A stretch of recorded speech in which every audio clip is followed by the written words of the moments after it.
Assalamualaikum warahmatullahi wabarakatuh. Perkenalkan, nama saya Priksating Sarjiwastri, NPM 200810102111 dari kelas metode numerik F. Pada video kali ini saya akan mendemonstrasikan program dari bahasa C yang saya buat untuk menghitung integrasi numerik dari soal ujian akhir semester nomor 3. Jadi soalnya yaitu hitunglah integral berikut ini. Lalu nanti metode yang akan digunakan yaitu aturan Riemann, Trapezium, Simpson sepertiga, dan Simpson 3/8. Dengan ketentuan soalnya nanti setelah dihitung akan dibandingkan dengan nilai eksak atau solusi sejatinya, kemudian dihitung nilai errornya. Lalu nanti user bisa memilih metode mana yang akan digunakan ketika menghitung integral ini. Selanjutnya, jadi integrasi numerik ini yaitu untuk menghitung, contohnya yaitu untuk menghitung luas daerah di luas area di bawah kurva ini dengan metode hampiran. Nah, untuk algoritmanya yaitu untuk algoritma seluruh metodenya, yang pertama nanti kita definisikan fungsi, lalu tentukan batas bawah dan batas atasnya, lalu tentukan jumlah pembaginya atau N, lalu hitung H di sini yaitu delta X atau jarak antara satu titik ke titik yang lain dari N. Ini titik sini, titik sini, titik sini. Itu disimpan dalam H.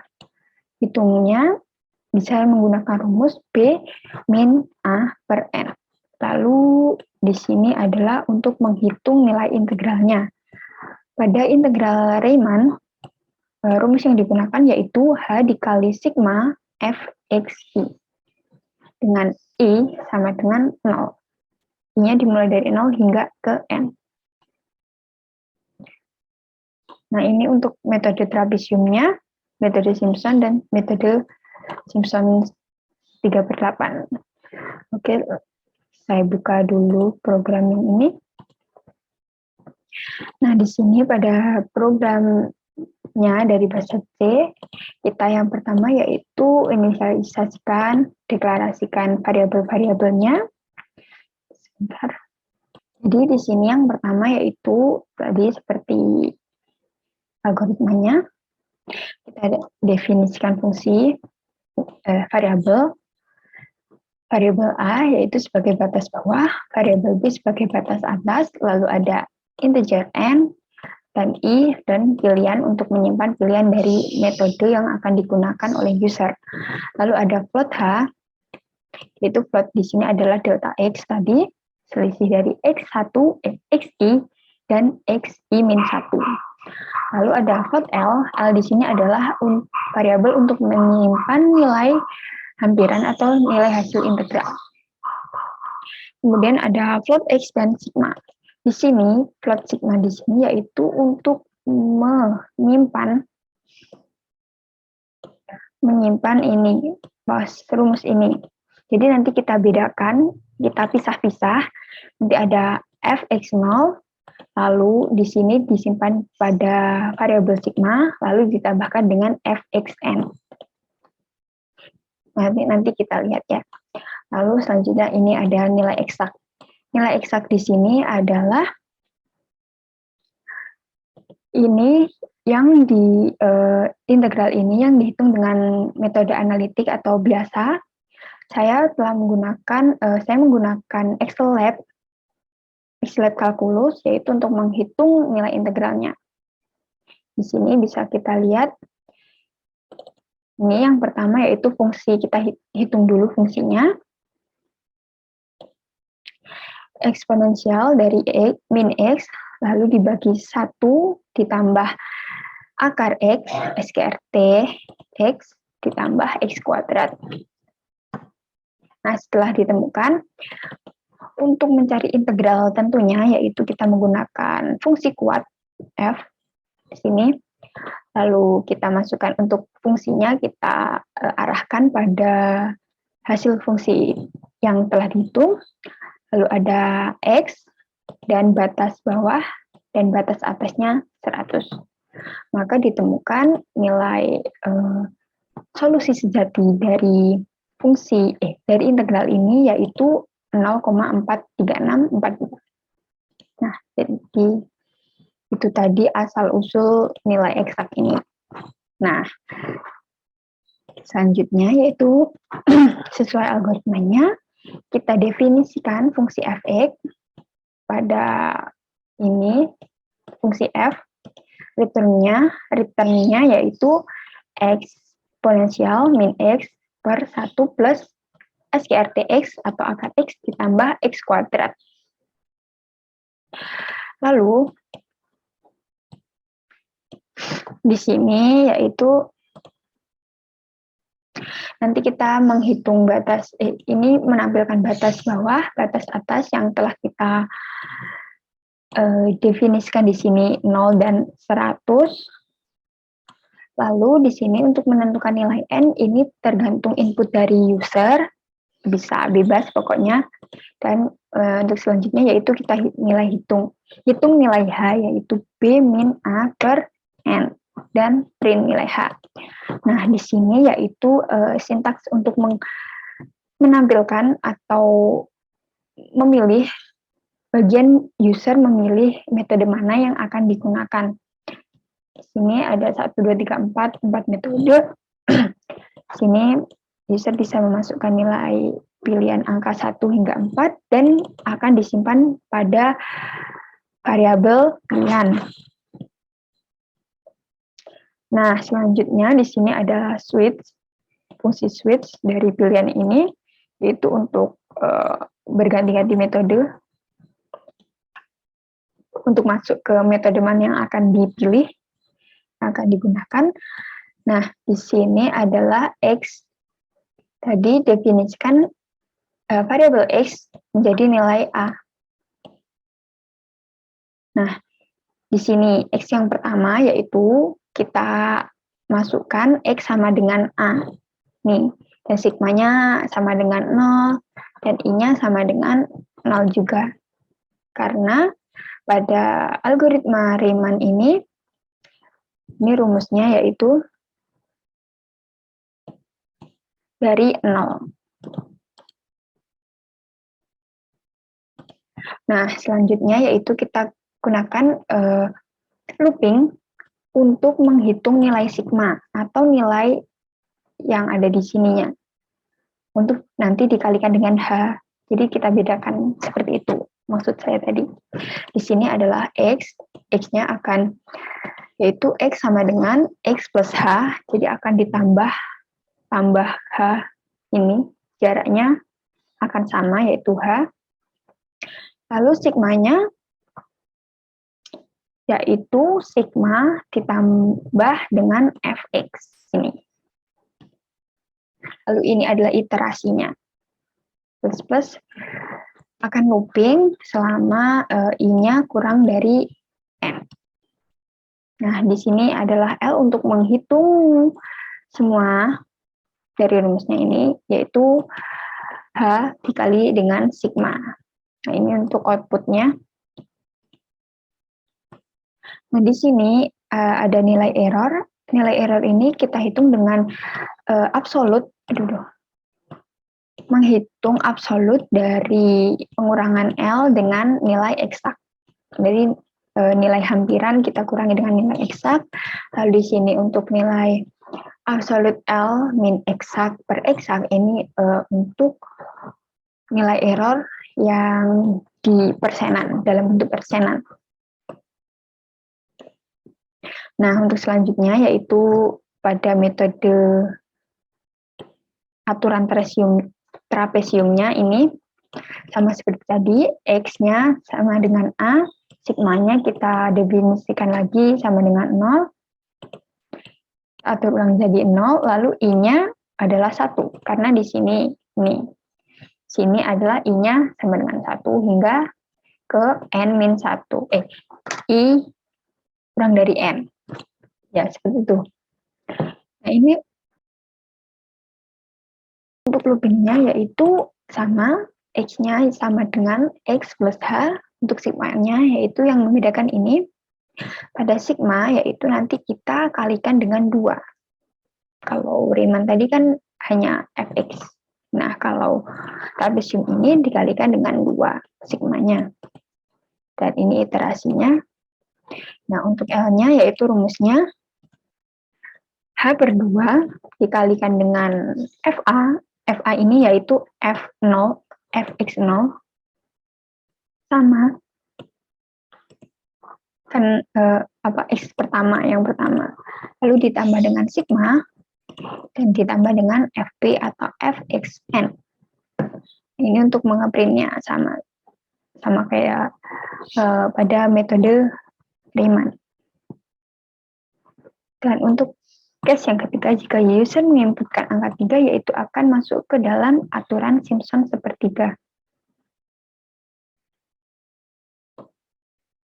Nah, di sini adalah rumusnya ini.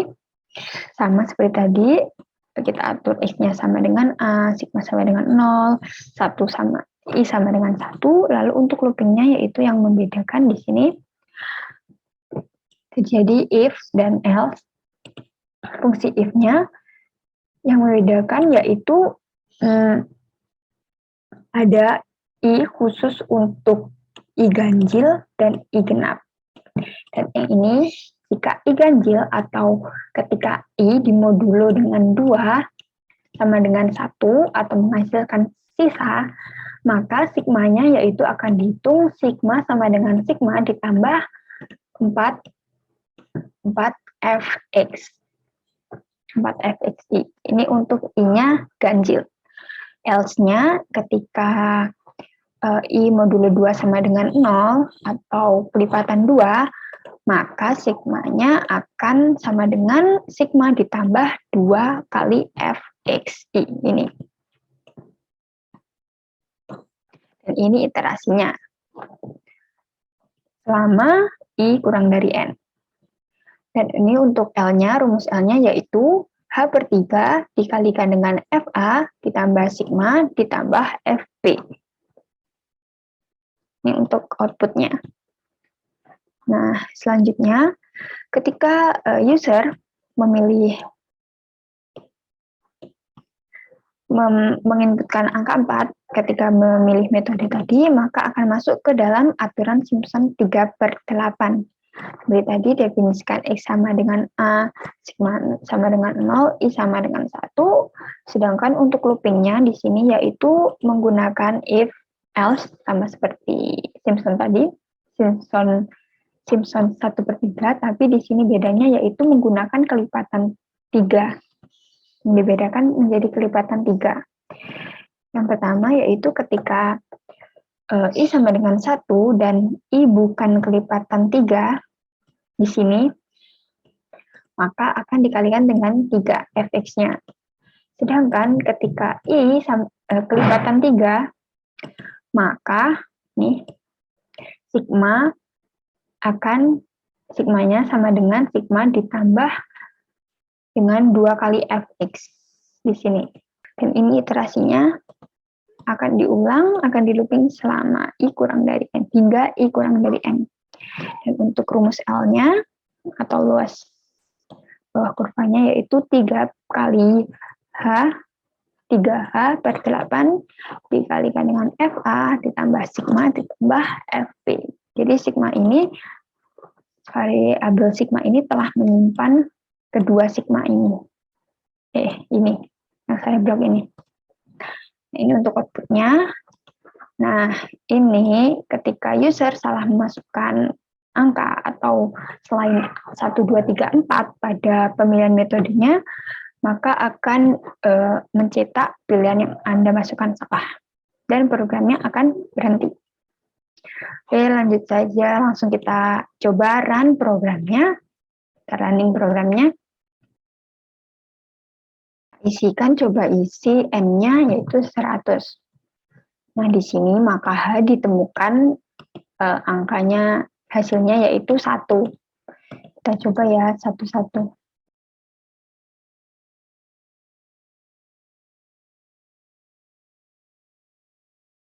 Kita running dulu, saya running dulu sebentar.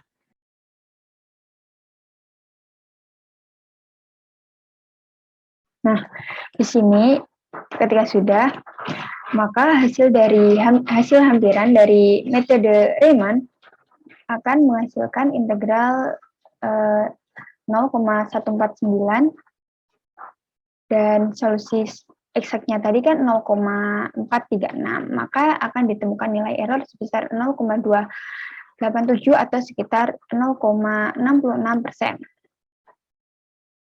Nah, ini untuk dua aturan trapesium. Pada aturan trapesium, maka nilai hasil integralnya yaitu 0,649 dan nilai errornya akan ditemukan 0,213 atau sekitar 0,49, lebih kecil dari nilai Riemann.